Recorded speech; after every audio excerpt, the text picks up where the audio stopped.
When you were little, what did you want to be when you grew up? Anybody? A fireman. All right, what else?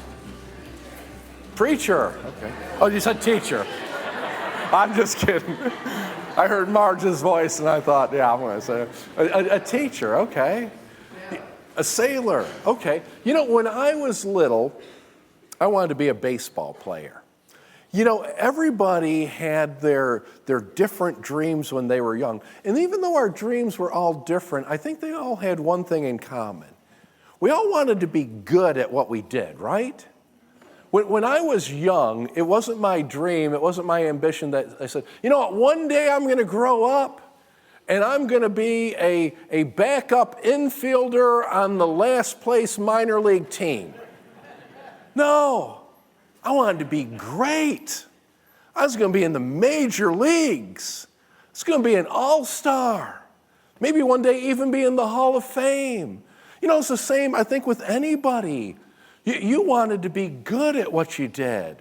If you were an actor, you wanted to be an actor or an actress, you didn't say, I hope I get a bit part in an infomercial that they show at 2 o'clock in the morning. No, you wanted to be great at whatever you did. If you were going to be a teacher, you didn't want to be, I want to be the worst teacher in the school. No, whatever you wanted to do, you wanted to be great at. But you know what? In the world's eyes, very few are great. That's in the world's eyes. Because in the world's eyes, in order to be great, you have to be super talented, you have to be the most intelligent. And so the world's definition of greatness is kind of limited. You know, not all of us would fit. But you know what? There's something greater, better than being great in the world's eyes, and it's being great in God's eyes. And that is an opportunity that's open to all of us because God uses a different standard to measure greatness. If you have your Bibles, turn to Matthew chapter 18. That's where we are in our study of the Gospel of Matthew this morning. Matthew chapter 18, verse 1. Jesus, it says, at that time the disciples came to Jesus saying, who then is the greatest in the kingdom of heaven? I think the answer to that is pretty obvious. Who do you think is the greatest in the kingdom of heaven? It'd be God, right? I mean, obviously, God is the greatest in the kingdom of heaven. So if they wanted to understand what real greatness in God's eyes entailed, all they had to do was look at the example that Jesus had been setting for them. For sake of time, we're not going to go all the way back to the beginning of the Gospel of Matthew, but let's just go back a couple of chapters, and we'll get a little bit of an idea what God was modeling for them. First of all, if you want to be great in God's eyes, be patient with the slow. The disciples were incredibly slow in picking up on who Jesus was and what he was doing. If you go back to chapter 14, you remember they're faced with a problem. There's 5,000 hungry men. If you add in women and children, it might have been up to 15,000, 20,000 hungry people. And Jesus poses a question to them. Where can we find food for all of them to eat? And the answer was standing right in front of them. See, they had already seen Jesus' power and what he could do. They had already, up to this point, they saw him turn water into wine. They saw him heal the sick. They even saw him raise the dead. They saw him calm the storm on the sea. So the answer to where can we find bread to feed them was standing right in front of them, but they didn't get it, did they? As a matter of fact, their solution was there's no solution. Send them away, send them into the villages, let them buy food for themselves. Now Jesus patiently teaches them a lesson. He takes a little boy's lunch and he feeds the entire crowd. And it says they ate until they were full, and then they have leftovers. So he's taught them a lesson that really should be burned in on their mind. If you experience something like that, you wouldn't forget it, would you? But then you get to the very next chapter, chapter 15, And there are 4,000 hungry men there. And it says this in chapter 15. Jesus said to his disciples, I have compassion for these people. They've already been with me 3 days and have nothing to eat. I don't want to send them away hungry. How would you expect the disciples to respond at this point in time? Wouldn't you think they'd say, well, we've already seen what you can do. Just let us know what you want. Do you just want us to tell everybody to sit down? Do you want us to get somebody's lunch? But instead, here's their response. His disciples answered, where could we get enough bread in this remote place to feed such a crowd? They just didn't get it. But Jesus didn't give up on them. Jesus didn't say, oh, you know what? Go home. I'm going to pick 12 new guys and start with them. But a lot of us would have done that. We would have said, after all this, you still don't get it? Man, I don't have time for this. I'm moving on to somebody else that picks up on these things a little bit better. But Jesus didn't do that. Chapter 16. Jesus began to show his disciples that he must go to Jerusalem and suffer many things from the elders and chief priests and scribes and be killed and be raised the 3rd day. Did they get it? No, Peter even tries to correct Jesus. This will never happen. No, Lord. They didn't get it. Then in chapter 17, Jesus takes Peter, James, John up on a high mountain. He shows them his glory. And in Mark's gospel, it says, as they came down from the mountain, he commanded them to tell no one the things they had seen till the Son of Man had risen from the dead. So they kept the matter to themselves, questioning what the rising from the dead meant. They still didn't get it. Now here's what I want us to see. Jesus, the greatest person who ever walked the face of the earth, was incredibly patient with people, and especially with people that didn't get it, with the people that we would be most tempted to become impatient with. It's a sign of greatness to be patient with people. Paul wrote, we urge you, brothers, warn those who are idle, encourage the timid, help the weak, and be patient with who? Everyone. Not just the people that get it pretty quickly. Be patient with everyone. Not the people that usually do all the stuff you want them to do. Everyone.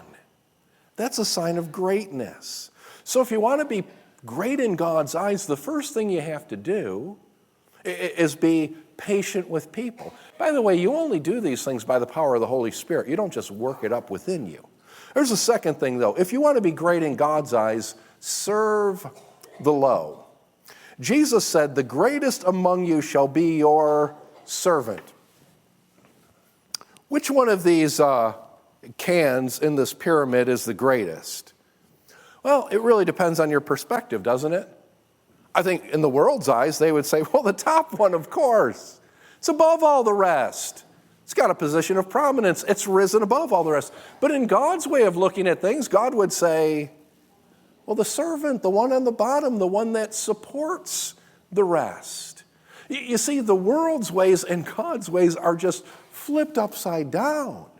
So if you try to be great in the world's eyes, you end up not being great in God's eyes.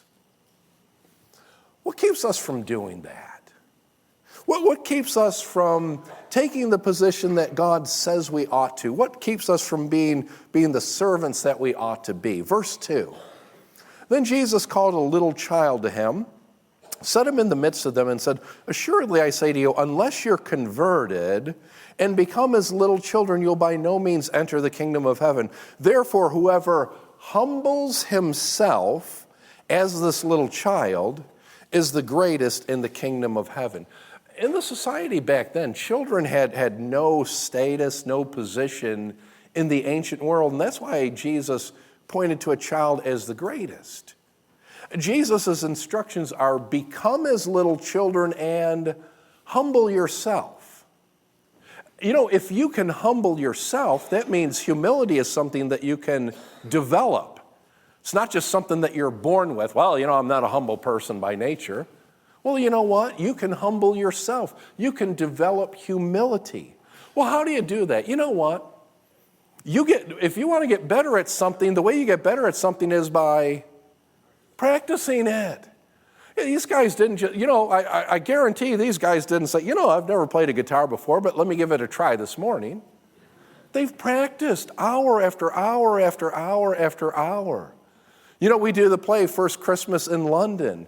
The leads in the play didn't say, yeah, I'll give it a shot. I won't practice. I'll just come up and I'll do it. No, they practice and practice and practice and practice. So if you want to be good at anything, you practice it.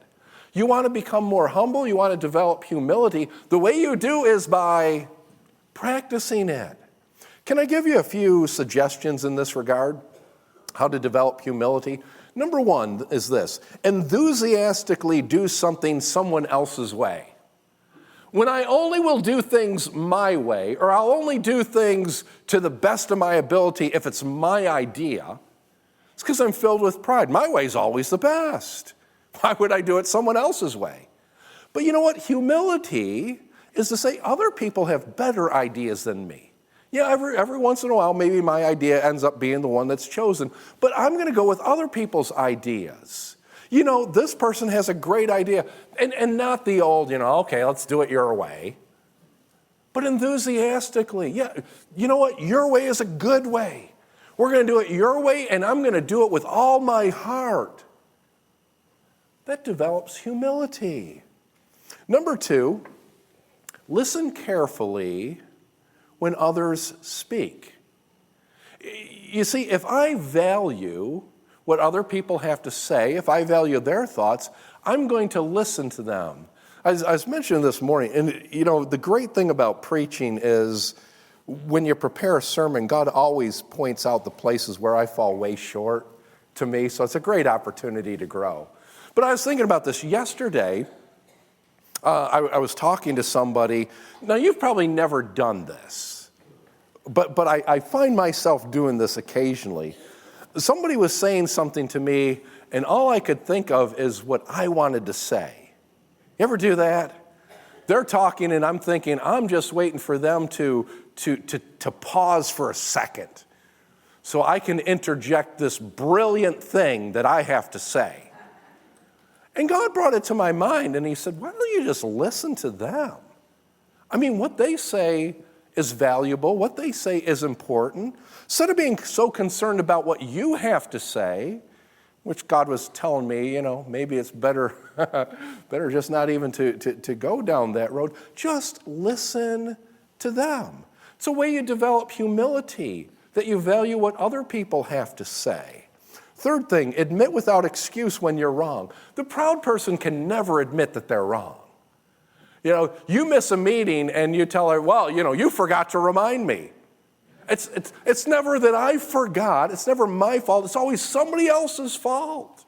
And so the humble person realizes I'm not perfect. I fail. And not only do I fail, I admit it when I do. See, the proud person won't. Number 4, be thankful and don't complain. The humble person is thankful. The proud person feels entitled. Everything has to go their way. And if it doesn't, everybody's going to hear about it because I deserve better. But the humble person doesn't take the attitude, I deserve better. The humble person is thankful for everything, rejoices in all things. Number 5, do what you consider to be a menial task. I think about, you remember on one occasion, Jesus and his disciples are out and they're walking the dusty roads.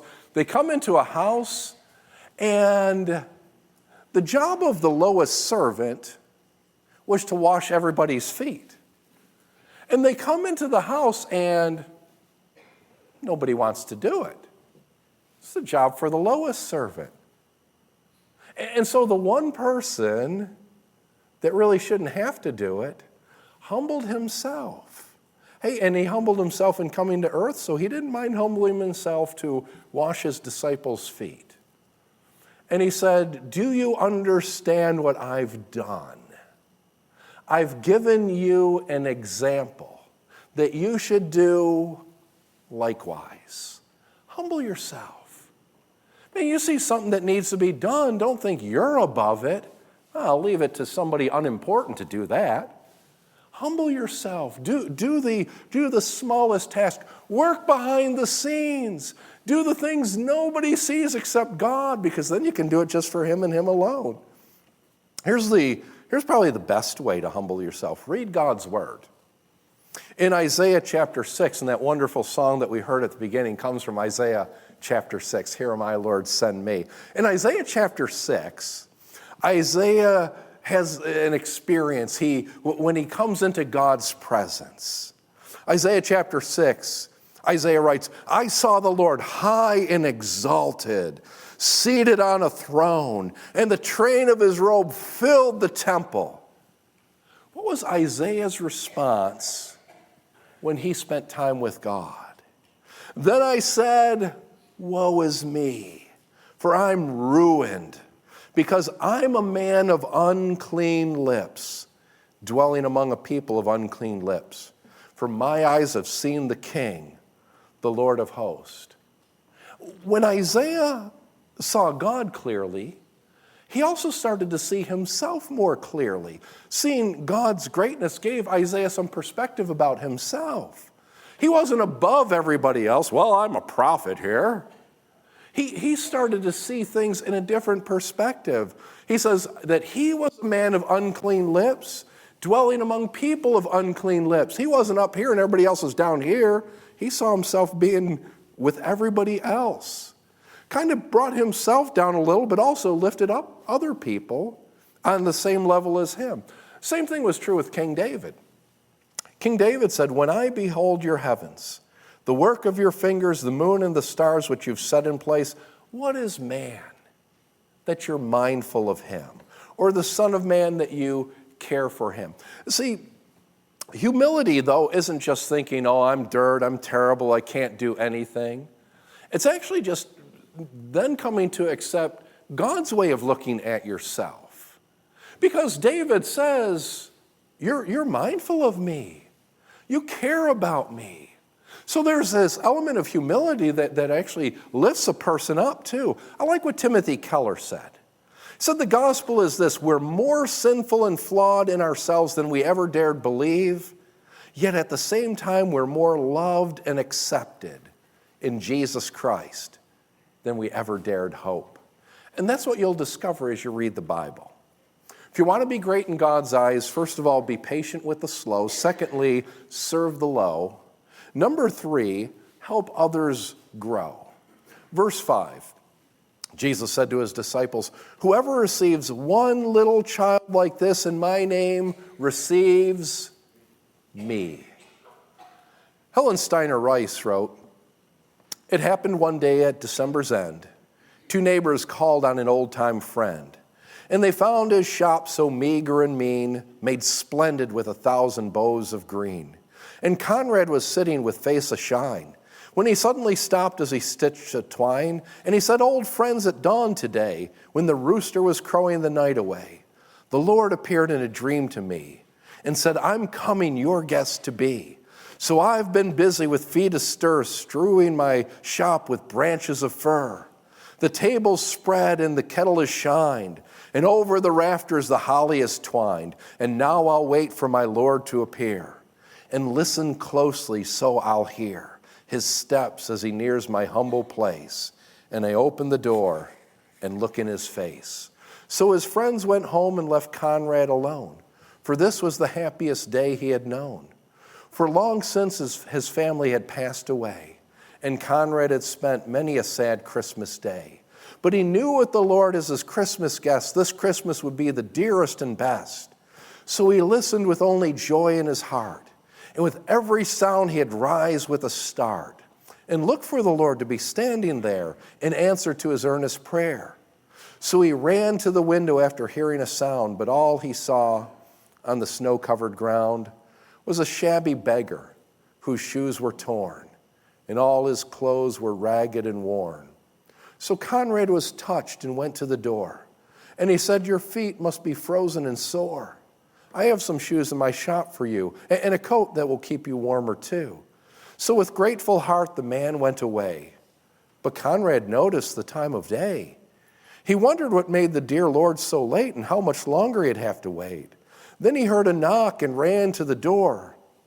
But it was only a stranger once more, a bent old lady with a shawl of black, a bundle of kindling piled on her back. She asked for only a place to rest, a place that was reserved for Conrad's great guest. But her voice seemed to plead, don't send me away. Let me rest a while on Christmas Day. So Conrad brewed her a steaming cup, and he told her to sit at the table and sup. But after she left, he was filled with dismay, for he saw that the hours were slipping away, and the Lord hadn't come as he said he would. And Conrad felt sure he had misunderstood, when out of the stillness he heard a cry, please help me and tell me, where am I? So again he opened his friendly door and stood disappointed as twice before. It was only a child who had wandered away and was lost from her family on Christmas Day.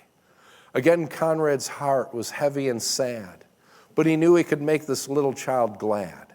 So he called her in and wiped her tears and quieted all her childish fears. Then he led her back to her home once more. But as he entered his own darkened door, he knew that the Lord wasn't coming today, for the hours of Christmas had all passed away. So he went to his room and knelt down to pray. And he said, Lord, why did you delay? What kept you from coming to call on me? For I wanted so much your face to see. Then softly in the silence a voice he heard. Lift up your head. I've kept my word. 3 times my shadow crossed your floor. 3 times I came to your lowly door. I was the beggar with bruised cold feet. I was the woman you gave something to eat. And I was the child on the homeless street. 3 times I knocked, 3 times I came in. And each time I found the warmth of a friend. Of all the gifts, love is the best. I was honored to be your Christmas guest. See, that's what Jesus is talking about here. And we'll even get into it more when we get into Matthew chapter 5. Jesus said, whatever you do to the least of these, you've done to me. You know, I think if we really believe that, we would treat other people differently, wouldn't we? If we really believe that whatever we do to someone else, to a child, to the least of these, we do to Christ, it would change the way we treat other people. By the way, Jesus specifically mentions little children here, and so I will too. I'm so thankful for the commitment that we've made to our children's programs here. I'm so thankful for this church. Thankful for those that serve in our children's program, in our Awana program, with our junior high, with our senior high. Just so thankful for the people that serve. I'm thankful for the people that pray. And I'm thankful for all of you that give so that we can have these ministries and impact the lives of young people. Verse 6, whoever causes one of these little ones who believe in me to sin, it would be better for him if a millstone were hung around his neck and he were drowned in the depths of the sea. That phrase, caused a sin, is the Greek word scandalon. Back in the days back then, if you wanted to trap an animal, you would use something like this, not necessarily a plastic milk crate. Wouldn't have it back then, but you'd use something like this and you would put a bait stick there. And you understand how it works, right? You attach something to the stick, the animal or whatever it is you're trying to catch goes in, it tugs on it, the stick goes in, and they're trapped. Now in the Greek, that word scandalon was the same word for the bait stick. And it came to mean anything that traps somebody, whatever traps someone. And what is it that traps us? It's sin. Sin traps us. People don't think about sin that way, but that's what sin does. It traps us. And so how can you cause someone to sin, though? Because Jesus said, whoever causes one of these little ones to sin, and we think, well, I can't cause anybody to sin, but you can. Jesus explains in verse 7, woe to the world because of offenses, for offenses must come, but woe to that man by whom the offenses come. If your hand or foot causes you to sin, here's the point. When you sin, it has a negative effect on other people. Has anyone ever encouraged you to do the wrong thing? Well, of course they have. They may not have forced you to do it, but when they encourage you to do it, it's part of the getting trapped process. And Jesus' point here is when you sin, you actually cause, in a sense, other people to sin. If I do something wrong, someone could look at me and say, well, you know what? If Pastor Rick does it, it must be okay. And so that's what Jesus is referring to here. So what should you do? If your hand or foot causes you to sin, cut it off and cast it from you. It's better for you to enter into life lame or maimed rather than having 2 hands or 2 feet to be cast into the everlasting fire. If your eye causes you to sin, pluck it out and cast it from you. It's better for you to enter into life with 1 eye rather than having 2 eyes to be cast into hellfire. Take heed that you do not despise one of these little ones. Now, Jesus is speaking metaphorically here, and I'll tell you why I believe that to be the case. Can my hand cause me to sin? See, my hand it's not a separate entity from all of my body. You know, if I steal something, I can't say, well, it wasn't really me, it was just my hand. You know, that's not the way it works. You know, Jesus actually very clearly tells us where sin comes from, where in this case, theft comes from, in Mark chapter 7. Jesus said, from within, out of the heart of man, come evil thoughts, sexual immorality, theft. Where's theft come from? It says from the heart of man. Murder, adultery, all these evil things come from within, and they defile a person. So what's he mean, cut off your hand, cut off your feet? We'll get to that in a second. But the reason Jesus says it this way is your hands symbolize what you do. Your feet symbolize where you go. Your eyes symbolize what you look at, what you allow to enter into your mind. And all of these things affect your heart. What I do affects my heart. Where I go affects my heart. What I watch affects my heart. John Stott, I think, explains it well, what Jesus is talking about here and when he talks metaphorically. He says, what does all this involve in practice? If your eye causes you to sin because temptation comes to you through your eyes, the objects you see, then don't look. Behave as if you had actually plucked out your eyes and were now blind and couldn't see the objects that previously caused you to sin.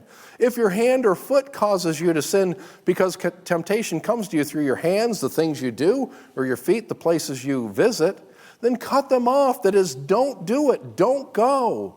Behave as if you had actually cut off your hands and feet and you couldn't do the things or visit the places which previously caused you to sin. The idea here is to be decisive. You know, to be honest, we're not always decisive with the things that cause us to stumble, with the things that trap us. You know, and Jesus is saying, take decisive action. If your computer causes you to sin, what would Jesus recommend you do? Okay, don't get on the computer as much. No. So listen, there might be things you can do. Put blocks on your computer, you know, put it out in a public place where everybody's around and so everybody sees. See, and if that works, great. But here's the point. If it causes you to sin, get rid of it. Well, you know, everybody needs a computer. No, you don't. Not if it causes you to sin. You're better off without it then. If the places you go cause you to sin, I mean, what would Jesus say to do? Well, instead of going there once a week, just go there once a month. No, don't go there at all. You get the point. If a relationship is dragging you down and pulling you away from Christ, You know, and there's just no way. It just keeps on making you go south. What would Jesus say to do? And here, that's the thing. Take decisive action. Whoever humbles himself as this little child is the greatest in the kingdom of heaven. A group of children, they built a clubhouse and they formed a club, and they said, we got a club, we need to have rules. So they thought long and hard about what rules they should have, and they decided on 3 rules. Rule number 1, nobody act big. It's a good rule, right? Rule number 2, nobody act small. Because they knew sometimes a person acts small, but they do it as a way to bring attention to themselves. And rule number 3 was everybody act medium. I like that. You know, there's a lot of wisdom to that, and there's some good theology to that. It really kind of reminds me of what Isaiah said. I'm a man of unclean lips, you know, in a land of people with clean lips. Act medium. What will it look like if you act medium? Not too loud, not too big, not too small, but act medium. If you're humble, you'll be patient with the slow, you'll serve the low, and you'll help others grow. Let's pray together.